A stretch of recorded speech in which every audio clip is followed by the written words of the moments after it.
This is episode 309, and today we're chatting about the structure that I recommend when doing a bone broth fast, whether you're doing a 1 day all the way up to 5 day. Now, I should preface, and I think I also say this in the recording, so bear with me. It's very important that you understand why you're fasting and whether or not fasting is appropriate for you. If you have experienced amenorrhea or you believe that any of your hormones, including cortisol, progesterone, DHEA, if any of these hormones are low, also estrogen, I wouldn't recommend doing a fast or doing a bone broth fast or really fasting in general.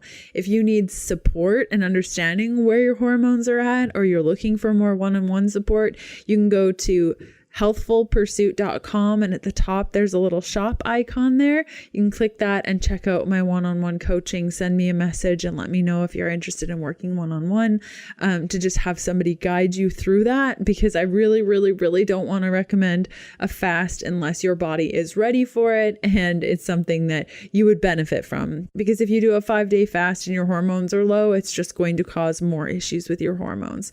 So with that said, I'm really excited to share this episode with you. This is something I recorded quite some time ago, so I didn't personally do this in the last little bit here. I'm on more of a feasting protocol right now where I'm eating every 4 hours.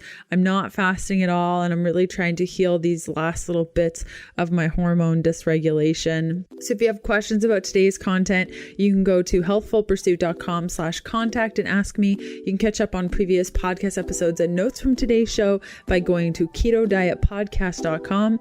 Okay, let's do this thing. Hey, I'm Leanne Vogel, and you're listening to the Keto Diet Podcast. I've put together a free 21-page guide on achieving weight loss on your keto diet if nothing is working, as a little thank you for being here today. Grab your free guide at ketoforwomen.com to get the steps you need to overcome the hurdles standing in your way. I have not promoted fasting in the way that I'm about to for quite some time. When I went keto in 2014, I dabbled around with 24-hour fasts, 48-hour fasts. And, I've been trying to rack my brain. I don't know if I've done a long-term fast like this 5-day fast on keto ever. I was a huge proponent. If you go way back into the archives of Healthful Pursuit, you're going to see a lot of juice fasting where I would do full-on juice and water fasts for 3 days, 5 days, 7 days. I even did a couple of 14-day juice fasts. And while juice fasts may really work for you, that's really awesome. I definitely got to a point where they were not working for me. So to be able to finally be in a healed space years and years after, to be able to do a fast with a healed body and know that my hormones wouldn't be effective as much as they were when I was doing fasting at the very beginning of my journey was quite awesome. Now you might be wondering, why would one want to do a 5-day fast? And what signs should I look for to know that I need to do a fast? I'm going to get to all of that. In addition, I'm also going to be explaining the daily plan that I followed, because originally I was just going to drink bone broth and water. That was the plan. And then I got into day 2. I was like, this is not going to work. I need to change things up. So I'm going to be talking about why I chose to change things up, how you can change things up, what to look for, all the things. But let's start off with why. Why did I choose to do a fast? Okay, rewinding back to October, going through a stressful time, I was finding anything that I ate was making me bloated. I was dealing with a lot of belly pain, acid reflux. I just wasn't feeling great. And looking back, I was definitely overeating because I was dealing with a lot of emotional things and I wasn't choosing the best foods. Sure, they were quote unquote keto, and we've chatted about this so many times before. Just because a food is keto doesn't mean that it's great for your body. I was eating a lot of nuts and seeds, nut butters, things that I know my body just doesn't like in large quantities. So the acid reflux was a big thing. And also I was feeling like my relationship to food was getting a little bit beyond me. I was thinking about food a lot. I was looking forward to eating, and I wasn't really searching for happiness, fulfillment, or contentment outside of food. And anytime this happens, I really have to look at the relationship I have with my body and with food. And I definitely realized I was giving food too high a priority on my list of awesome things to look forward to. And it's a fine line. If you have a history of an eating disorder like I do, to be able to have experienced rather an eating disorder like anorexia, to then be excited about eating is a really interesting space to be in, because I used to be terrified of eating. So that's really cool. But in a space of bulimia where it kind of competes, at least for me, of when I was excited about food, I then looked at food as a restriction and then would eat food, feel guilty, and throw it up.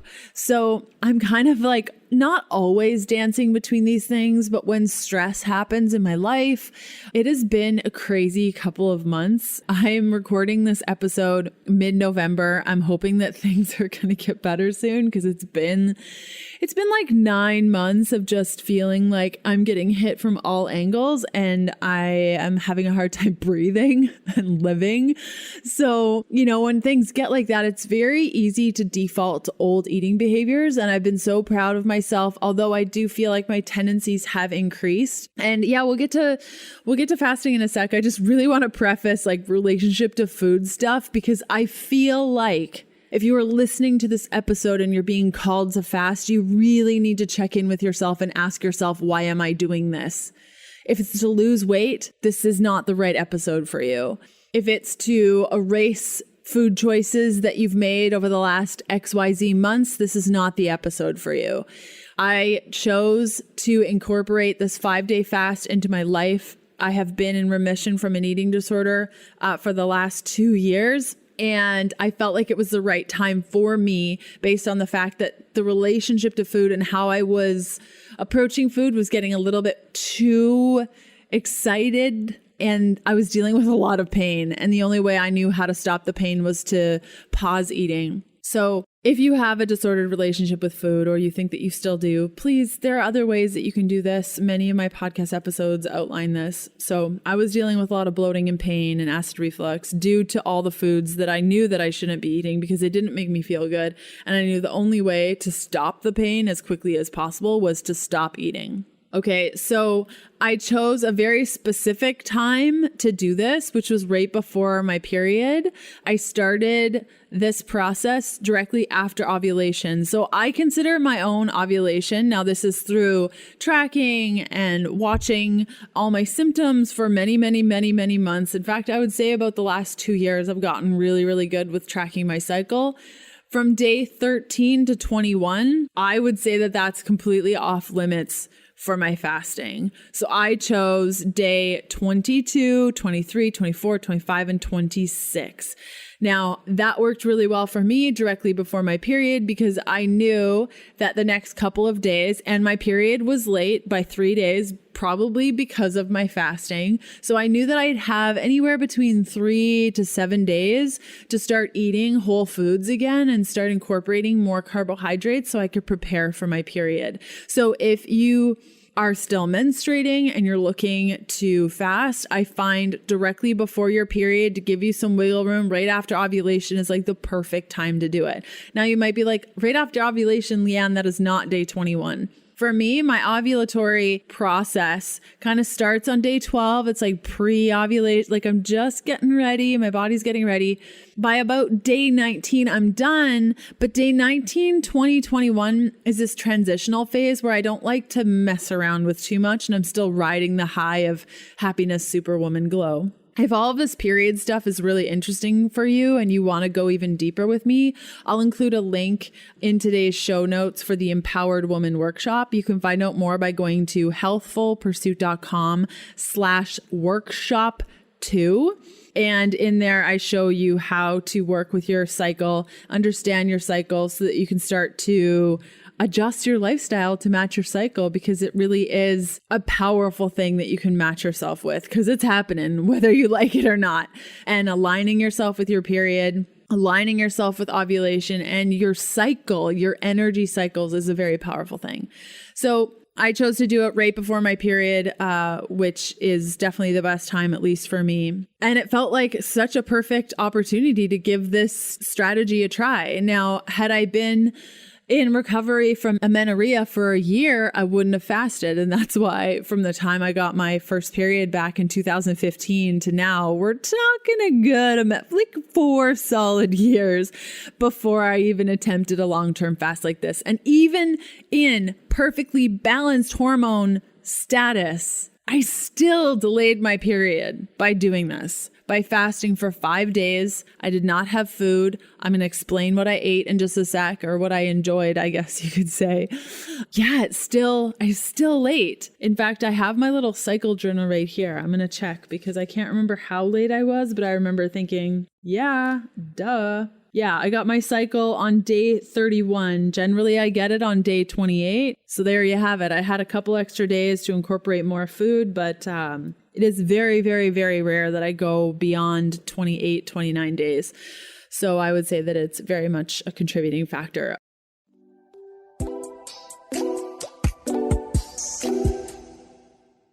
Okay, so it seems like the whole health and fitness world is talking about glucose these days, and for good reason. Poor glucose control is tied to weight gain, fatigue, sexual dysfunction, diabetes, Alzheimer's, heart disease, stroke, and so much more. Now, you may think that poor glucose control is all due to the common stuff like sugar, potatoes, refined things, but this is custom to the person. So, how do we track our glucose so that we can find out which foods we should and should not be eating? Well, Levels is an app that takes continuous glucose monitoring mainstream.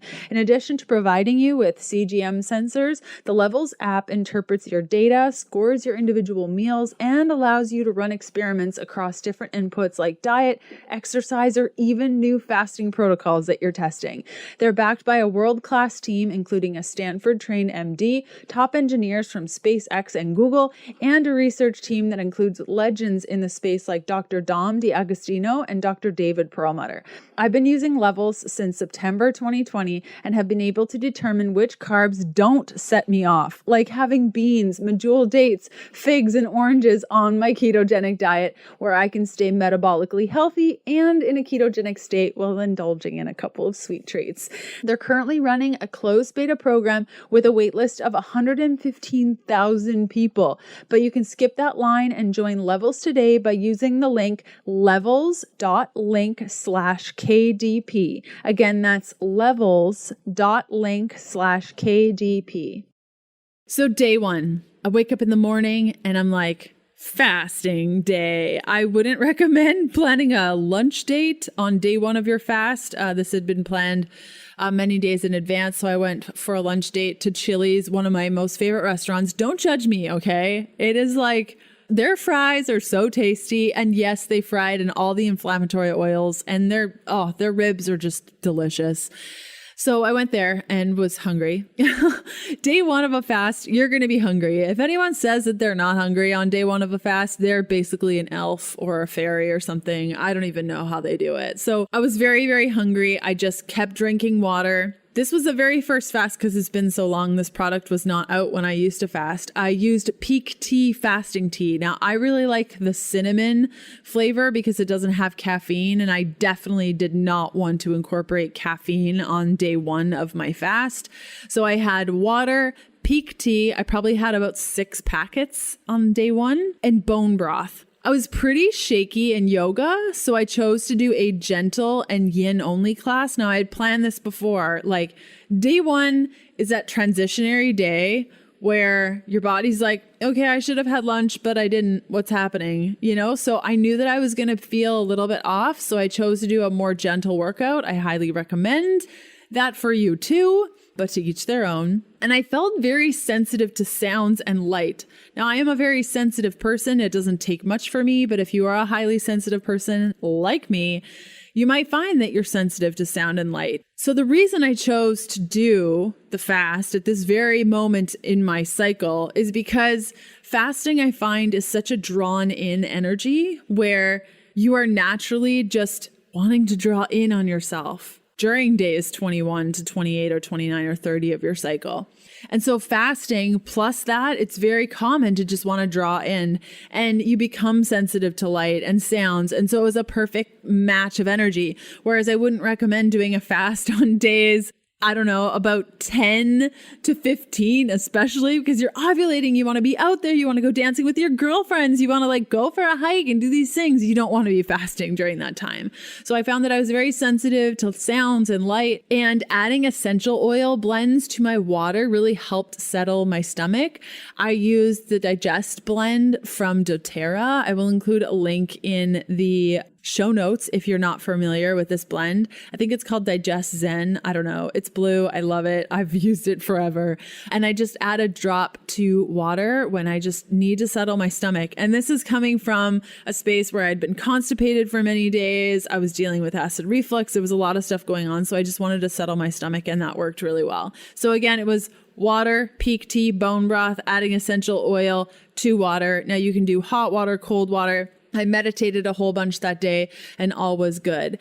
We're going to get to day 2 in just one second. I just want to let you guys know this is the very first announcement, and I completely forgot to share this with you. I'm starting a new podcast. Now, that doesn't mean the Keto Diet Podcast is going to go away. I'm going to keep rocking this show until you make me get off the stage.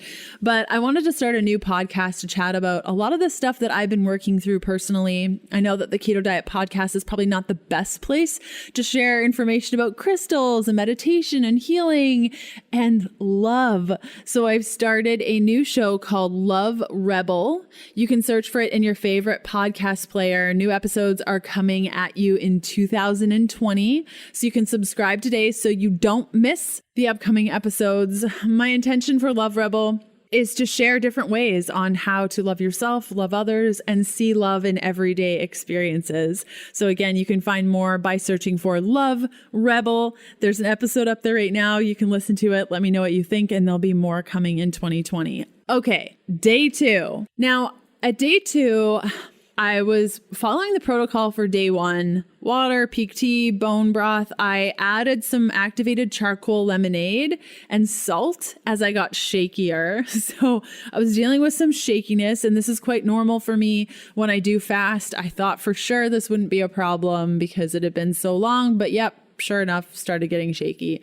So the activated charcoal definitely helped settle my stomach because I was dealing with digestive issues. And the salt helped me deal with my electrolyte balance. So I added that into the mix. Now, if you're wondering how, it's basically 3 capsules of activated charcoal. I just break them open, add them to my Yeti water bottle, add probably a 1/4 teaspoon of salt and a bunch of fresh lemon juice. Like the more fresh lemon juice, the better. My mouth is like puckering up and now I have saliva dripping everywhere. It's so good. And then in the evening, I added juiced watercress.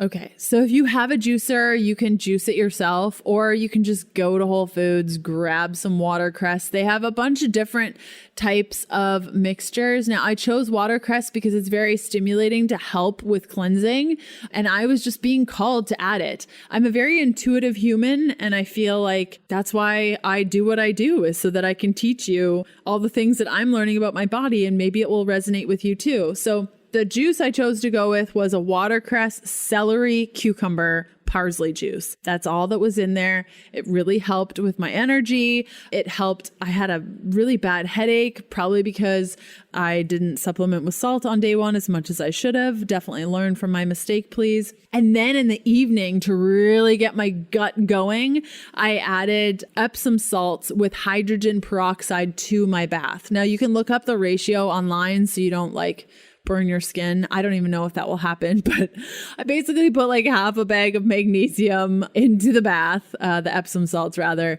And then I don't know, like a 1/4 cup. And we had a really, really big bath in the rental house we were staying in. So I added a 1/4 cup of hydrogen peroxide, and that just allows for the magnesium to be more readily absorbed into your body. Now, this will make you very, very, very sleepy and always gives me the best bowel movements. So be mindful of that. Okay, so let's reiterate. Day 1, my mistake was not adding enough salt. So please do that. I was drinking water, peak tea, and bone broth.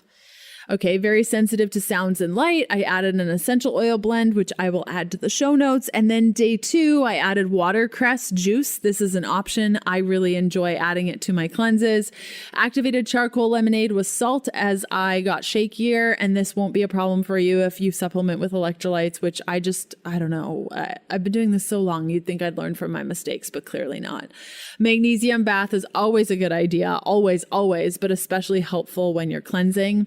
Okay, and then on day 3, I did everything from day 1 and 2. Okay, so we have the water, peak tea, bone broth, lots of liquids, essential oil blend in my water, watercress juice in the afternoon, activated charcoal lemonade. Now make sure when you're doing the charcoal lemonade that you are not consuming it around other liquids. Give yourself a couple of hours just to process it. So on day 3, I did all those things, but I also added a probiotic supplement. I have been loving the new Inner Eco sparkling Kavita type of water situation. Look it up. I'm not being paid to say this. In fact, this company is like completely non-responsive to me wanting to work with them, which is such a bummer because they're so amazing. But if you just Google Inner Eco, see if it's at your store or with you locally. I don't even know if you can order it online. It's basically water kefir that's unflavored, unsweetened, just plain old kefir. You could make your own, but that takes way too long for me anyway. So I just added that into the mix. I drank a lot more water on day 3 just because I was not feeling dehydrated, but just like thirsty. Like I just wanted to drink a whole bunch. And that's how I knew that my digestive issues were getting a little bit better. Again, I did the charcoal lemonade. And then another piece that I added was self-massage on the gut. So as my belly started to be less bloated and less painful, like it was painful to the touch. Oh my goodness.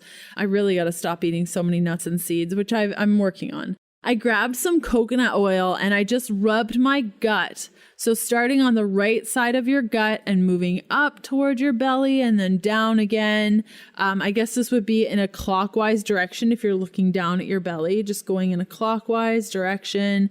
Oh, and just getting all the massage in there. You can add some essential oils into the mix if you'd like, and can be really helpful, that self-massage. So that was day 3.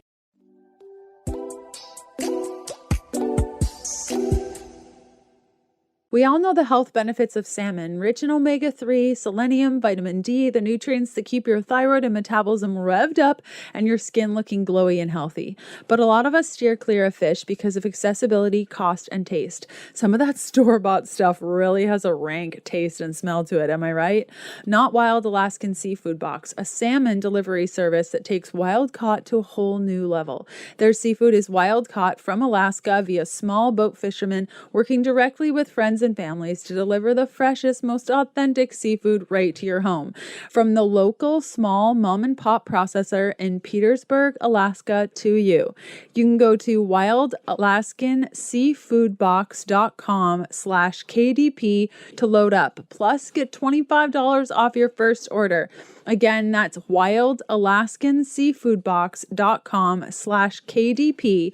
Use the code KDP for $25 off your first order. Now on to day 4 plan. Now I'm going to share the day 4 plan with you after I tell you about our Cyber Body campaign. Have you heard about this? Oh my gosh, today is the last day that you can get 40% off any membership level of my 12-week video training program, Happy Keto Body.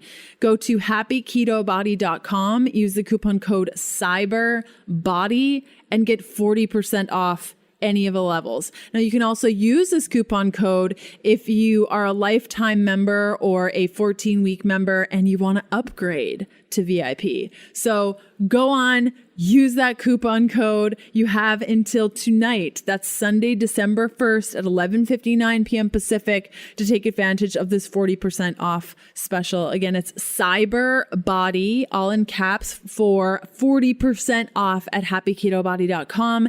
And then starting today, also, I'm doing a 40% off sale for my balanced keto meal plans. It goes until the 5th.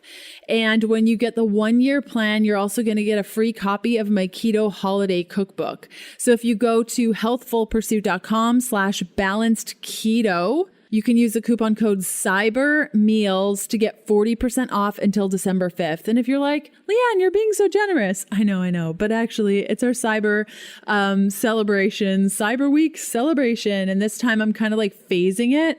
So Cyber Body again ends tonight at 11:59 p.m. Pacific. Go to happyketobody.com to take advantage of that. And from today until the 5th, you can use the coupon code CYBERMEALS to get 40% off my keto meal plans. And when you get the 1-year meal plan, you also get a copy of my keto holiday cookbook.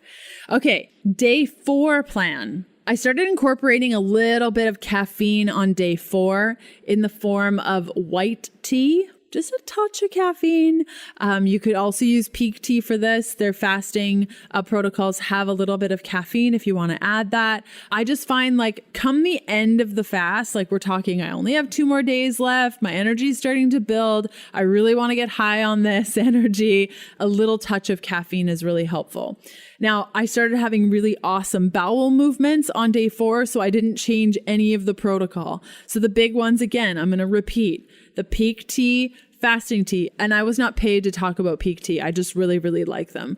Drinking a lot of water, the bone broth, add the salt. Essential oil blends to your water can be helpful too. I added a watercress juice in the evening, activated charcoal lemonade. You see the pattern here? Yeah. I gave myself a self-massage on day 4 all over my body, got myself all filled with oil. It felt super luxurious and very feminine. I highly recommend that every human being do this. And then on day 5, I switched back to water and essential oils only. So it was just water and essential oil blend that digests Zen. I also incorporated some of the Zendocrine mixture. It's a detoxification blend of tangerine peel, rosemary leaf, geranium plant, juniper berry, and cilantro. Just 1 drop in my entire water bottle for the day. Yeah. And that was the fast I did. I was actually pretty proud of myself for doing it, but also it felt completely natural and it was unlike any other fast because it just wasn't hard. And I really, really feel like it's because I was totally meant to do a fast and it was just this natural thing. I wasn't pushing myself to do things. I was adjusting my plan as I went. And that's what a key thing is. Okay. So if you're like, oh my gosh, Leanne just did this bone broth liquid fast thing. I want to do this with her. This sounds so great. I want to do what she did. You might get to day 3 and it just might be different for you. And it's so important that you listen to your body. And I want you to feel empowered to adjust things as you need. And that's totally okay.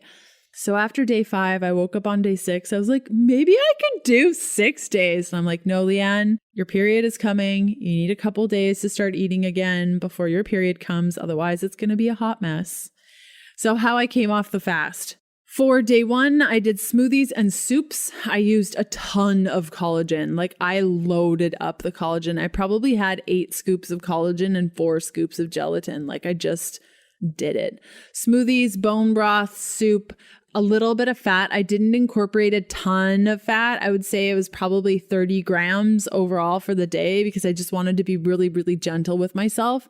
And we're not talking like a lot of food. Like when you've fasted for 5 days, the last thing you want to do is like pound a cheeseburger or even like pound a big bowl of anything. Nah, it was just breakfast, lunch, dinner. I started off with some bone broth blended with more gelatin, blended with some, it was cauliflower. Yeah. Now, if you're sensitive to things like cauliflower, broccoli, I wouldn't recommend that that's your first thing. Otherwise, you're going to get really gassy and then be pissed. So just listen to your body, understand what foods you're sensitive to and move forward. On day 2, I started incorporating a little bit of solid foods. I had salads and fish on day 2. And then on day 3 after the fast, I just went back to regular eating, still keeping up with my bone broth daily. So this was like a big deal. After my fast, now it's been, I would say a month and a couple of days since my fast, I have been religiously enjoying bone broth every morning before I eat. And that is so huge and has been so helpful for my belly. And I've kept up with that. And that is just so great. Now, like I said, it's been about a month and a bit since I did this fast. I could see myself maybe doing this again if I experience any digestive issues. It was really, really helpful for that. And it hasn't gotten bad because I haven't been eating nuts and seeds and all the things that I know hurt my belly. I was also indulging in a lot of chickpeas, which I know hurt my belly if I eat too many of them. So like, duh. But again, it's a great tool in my toolkit. Will I do it every month? No, because it delayed my period. And in fact, the first day of my period was quite horrible. Like it wasn't great. And my moods have been a tiny bit off. Now, I don't know if that's because of the fast, but it's really the only thing I changed. But it's hard to tell. Like life happens and you never know. Was it this? Was it that? Was it the other thing? But I did notice day one wasn't all that pleasant. Like at all. I was in more pain. I had a headache. I didn't want to be around people. So I think maybe perhaps if I were to do this again, I'd try to just do 3 days and just start with the charcoal earlier and see if that makes any difference. And I think if I were to do this again, I would incorporate CBD oil into it because I stopped my CBD oil practice during the fast. And I probably shouldn't have done that because I noticed that I didn't feel as good. And I noticed quite quickly.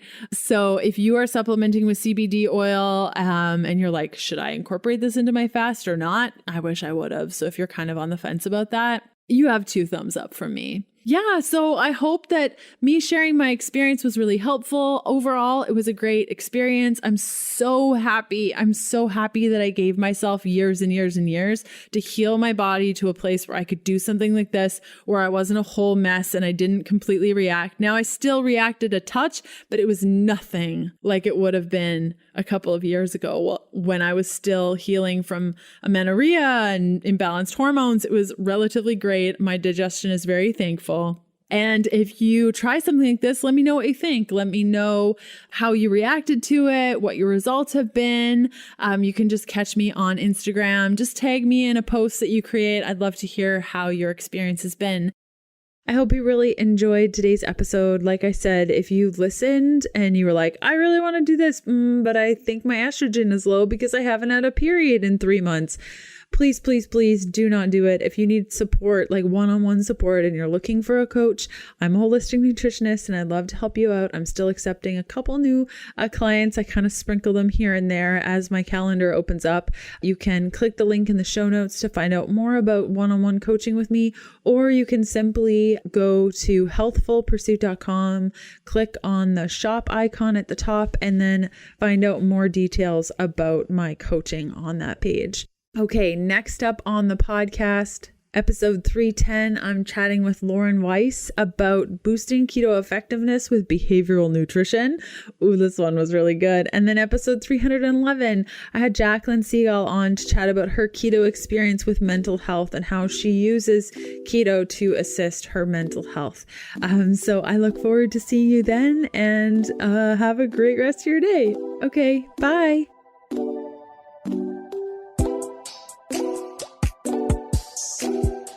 Thanks for listening to the Keto Diet Podcast. Join us again in a couple of days to discover more Keto for Women secrets for your fat-fueled life. Music for the Keto Diet Podcast provided by Yechi. Follow Jacob on Instagram at Yechi_official and on Spotify as Yechi. That's YECHI. The Keto Diet Podcast, including show notes and links, provides information in respect to healthy living, recipes, nutrition, and diet, and is intended for informational purposes only. The information provided is not a substitute for medical advice, diagnosis, or treatment, nor is it to be construed as such. We cannot guarantee that the information provided on the Keto Diet Podcast reflects the most up-to-date medical research. Information is provided without any representations or warranties of any kind. Please consult a qualified physician for medical advice and always seek the advice of a qualified healthcare provider with any questions you may have regarding your health and nutrition program.